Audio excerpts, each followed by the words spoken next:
그 요즘에 제가 시사폭격 같은 거 할 때도 마찬가지인데, 저도 이 99년도부터 여의도에서 정치 매체를 20년 동안 했지만은 전혀 못 보던 일들이 너무 반복적으로 일어나가지고 저도 좀 많이 헛갈릴 때가 있어요. 아, 이게 도대체 무슨 현상인가. 예를 들면은 제1야당의 당수가 종로에 나가 계시는 거 도망가는 거를 조선과 중앙이 두들겨 패가지고 끌려도 안 치지 않았나. 이런 거 진짜 없던 현상이거든요. 이상한 일들이 계속 벌어지는데, 그럴 때마다 그냥 우리는요, 딱 두 가지만 생각하면은 복잡할 게 하나도 없습니다. 사기, 탄핵, 원천무효, 요거에다가 우리의 총사령관은 박근혜 대통령이다. 요 두 가지만 있지 않으면요, 생각보다 별로 복잡하지가 않아요. 아무리 복잡하게 보여도 별게 이제 다 훤히 보입니다.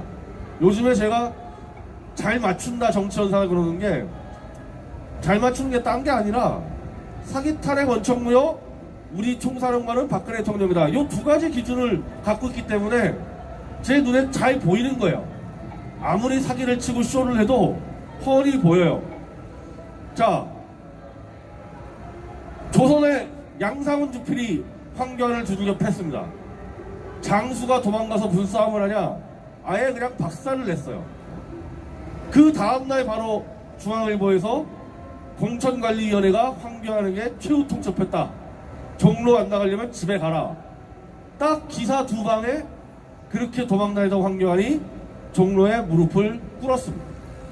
이거는 황교안의 결단이 아니고 조선중앙동아회, 자, 김영호 공관위원장은 동아일보 출신이에요. 조선중앙동아회 이 두들겨 패기 조인트 까기에 제1야당 당수가 종로 앞에서 무릎을 꿇린 사건입니다. 이거 아주 초유의 사건입니다. 그렇게 황교안이 무릎을 꿇더니 오늘 바로 황교안이 유승민과 만난대요. 유승민은 미리 알았어요. 조중동이 황교안을 꿇릴 걸 알고 황교안이 무릎 꿇기 전날에 유승민이 먼저 전화 걸어서 야, 좀 보자. 그래서 오늘 만납니다. 황교안이 종로에 들어가서 유승민 만나는 거와 들어가기 전에 만났을 때 무슨 차이가 있냐면은, 지금까지 뭐 황교안 좋아요, 뭐 황교안만이 희망이요, 이렇게 얘기하면서도 그동안 자기들이 떠든 말이 있어가지고 탄핵무효를 외치지 못했던 그런 사람들이 이제 유승민, 유일하게 그 사람들, 박근혜 석방 탄핵무효도 잘 못 외쳤던 사람들이 유일하게 자기 양심을 지키고 있다고 알리바이 되던 게 유승민이었습니다. 유승민만 빼고 같이 하자. 유승민 하나 붙잡고 나는 양심을 지키고 있다, 이렇게 갔었는데, 황교안이 종로에 들어가면서 오늘 유승민과 만나니까 이제 이 사람들이 싹 다 바뀌는 거예요. 황교안을 지키기 위해서 유승민도 필요하다, 이제 말이 또 싹 다 바뀌는 겁니다. 즉 조선중앙동아가 황교안을 종로에다가 무릎 꿇렸던 효과가 뭐냐? 유승민이 보수정당의 수장으로 무혈입성하는 효과를 낸 거예요. 다 보세요. 오늘 유튜브 보세요. 유승민이 지금 들어오고 있는데 아무도 유승민을 이제 공격을 안 해요. 한꺼번에 접수시킨 겁니다. 그리고 불출마를 위장해왔던 김무성이 오늘 조선일보와의 단독 인터뷰에서 호남에 출마하겠다. 자, 지금까지 출마 안 한다 그랬죠? 정계 은퇴한다 그랬죠? 광주와 여수에 출마하겠다고 일단은 출마의 물꼬를 텄습니다. 자, 김무성이 호남과 무슨 관계가 있죠? 김무성이 호남 사람이에요? 아니에요. 김무성이네 아버지네 회사가, 회사 이름이 전남방직인데 아버지네 회사 이름만 전남방직이지 그 아버지도 전남과 관계없어요. 김무성 가족과 전남과 아무 관계없는데 회사 이름만 전남방직일 뿐이에요. 왜 전남방직이냐? 일제 기업에 이제 해방된 다음에 일제 기업들을 대한민국의 자본가가 인수를 했잖아요. 김무성네 가족이 인수한 일본 기업 이름이 전남방직이에요. 전남하고 아무 관계없는 사람이 여수에 출마하겠대. 여수에. 김무성이네와 여수는 또 아무 관계가 없어요. 아니, 상식적으로 생각해보세요. 내가 여수 사람인데 여수하고 아무 관계없는 보수에 실제로는 부산 사람이 여수에 출마 들어오겠다. 좋아하겠어요, 여수에서? 저거 뭐 하는 자들일 거 아닙니까? 제가 볼 때는요, 여수에 출마하겠다고 확 치고 들어갔다가 조중동이 또 여수에 들어갈 용기는 가상하지만은 선거에 역효과 난다. 그 대신에 서울 용산에 가라. 이렇게 해서 또 해먹을 여는 겁니다. 이게 이미 다 시나리오가 짜여졌던 거예요. 황교안이 종로에 무릎 꿇인 다음에 김무성, 유승민이 다 이제 들어와가지고 당 장악하기로 조중동이 다 계획을 짜놨던 겁니다.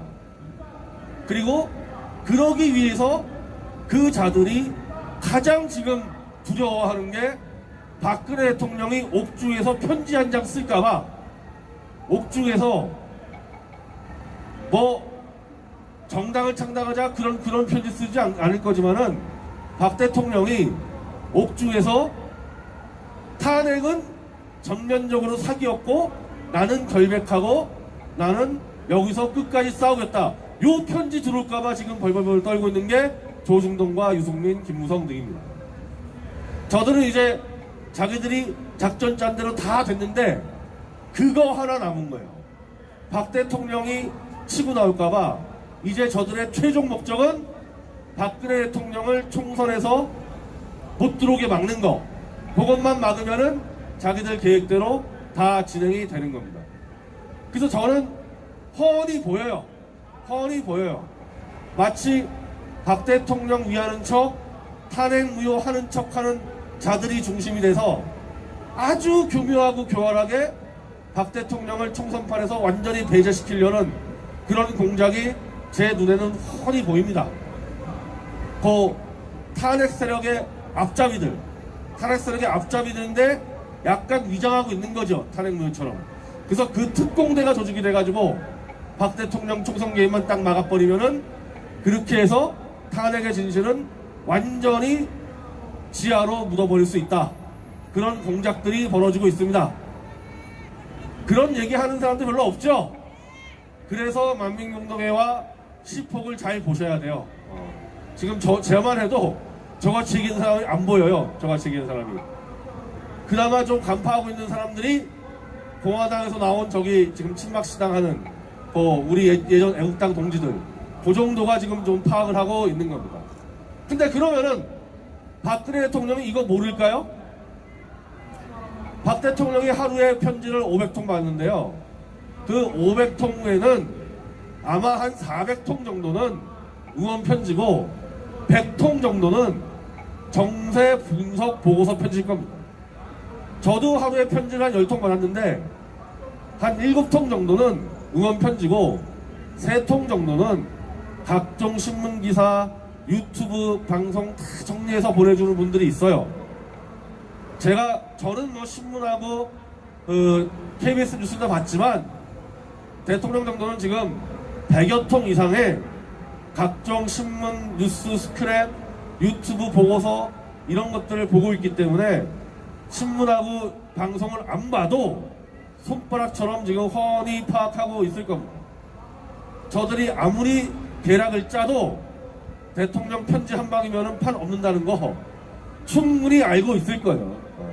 다만 이제 제가 볼 때 박 대통령의 최대 고민은 옥중에 계시기 때문에 자신의 메시지 뜻을 받들고 박 대통령의 뜻을 충분히 이해하고 그걸 그대로 실천할 수 있는 세력이 존재하느냐, 그걸 고민하지 않을까.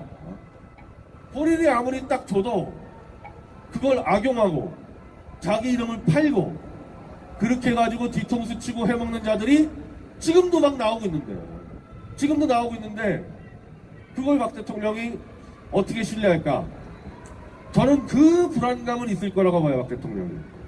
그럼 박근혜 대통령 입장에서는 판 보다가 에라 이거 바깥에 있는 애들 이거 어리버리하고 이거 못 믿겠네? 그러면 이번 총선판은 그냥 넘어가 버릴 겁니다. 넘어가 버리면은 선거 구도상 문재인 이쪽 세력을 이기기는 거의 불가능하다. 박 대통령이 판정도 안 해주면은 거의 선거가 불가능할 거다. 왜 그러냐면요. 대통령의 무슨 선거에 여한 능력을 떠나서 지금 이 보수가 갈갈이 찢기고 어쩌고 찢기는 이유가 딴 게 아니에요. 다 이권 패거리기 때문에 찢기는 겁니다. 이거 먹으려고 저거 먹으려고 딜 치고 다니다가 다 찢겼기 때문에 이거를 통합시킬 수 있는 신뢰와 권위 섞인 목소리를 낼 수 있는 분이 유일하게 박 대통령밖에 없기 때문에 제가 모여라 그래서 모이는 것도 아니고 저기 홍문종 대표가 모여라 그래서 모이는 것도 아니고 저 뒤에 아스팔트의 동탁 전광훈 목사가 모여라 해서 모이는 것도 아니에요. 서로 못 믿어요. 서로 못 믿고 서로 다 각자 가기 때문에 이걸 통합시키려면은 지금 현재 대한민국에서 현존하는 유일한 정통성이 있는 최고 지도자는 박 대통령밖에 없기 때문에 그분 메시지 중심으로 통합할 수밖에 없거든요. 그게 없으면 통합 자체가 안 되는데 선거를 어떻게 치르겠냐. 그래서 우리가 할 일은 하나입니다. 어차피 대통령이 지금 모든 메시지를 다 받아보기 때문에 우리가 지금 해야 될 일은 여기 있는 테이키포스 다 마찬가지예요. 첫째는 탄핵 무효와 박 대통령 무죄 석방은 우리가 목에 칼이 들어와도 끝까지 밀고 간다. 그 결기를 보여줘야 되는 거고, 두 번째는 총선은 어쩌고 얘기하는 사람, 나는 총선 관계없다, 총선 필요 없다. 사실은 그런 사람도 있어요. 제가 작년까지만 해도 그랬어요. 총선 따위가 뭐가 문제냐. 그런 사람이면 상관이 없는데 총선에서 그래도 문재인 정권과 사탄파를 심판하겠다는 사람은 박근혜 대통령의 메시지를 따르겠다, 박 대통령의 뜻을 따르겠다, 이 두 가지 결기를 보여줄 수 있어야 됩니다. 각 태극기 포스트에서.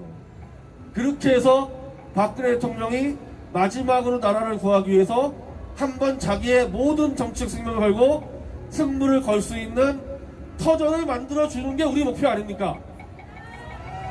다만 우리가 자신이 없으면은 대통령 끌어들이면 안 돼요. 우리가 실천할 자신 없는데 그 엄한 분, 고생하시는 분 또 끌어들였다가 진짜 끝장낼 수 있기 때문에 우리가 잘해야죠. 열심히 잘하고, 제가 수많은 다른 사람들을 비판하지만은 비판하는 과정에서도 마지막 연대의 끈은 놓지 않고 있습니다. 언제 어디서 대통령 메시지 통해서 통합될 수가 있기 때문에 비판하는 개념은 다들 박 대통령의 뜻에 따르라고 제가 채찍을 쓰고 있는 거지, 제가 원수되자고 비판하는 사람은 없어요. 왜? 저도 대통령 뜻을 따라야 되니까. 자, 그 점에서 다시 만민공동화 이제 시작이 됐는데 계속 우리끼리 가는 건 아니에요.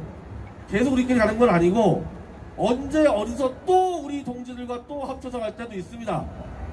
근데 만민공동회에 익숙해진 분들은 우리가 좀 집회를 새롭게 하니까 아깝다 이런 부분이 있는데, 우리가 이 집회 자체를 성공만을 목적으로 한 게 아니라 대통령 무죄 석방과 탄핵 무효의 목소리를 전 광화문에 울려 퍼지게 하겠다는 그 목표를 우리 잊지 않기 때문에 다시 또 우리 동지들과 모일 수 있을 때, 그때 또 우리는 만민공동회 이름을 잠깐 내려두고 다시 합칠 때도 있을 겁니다.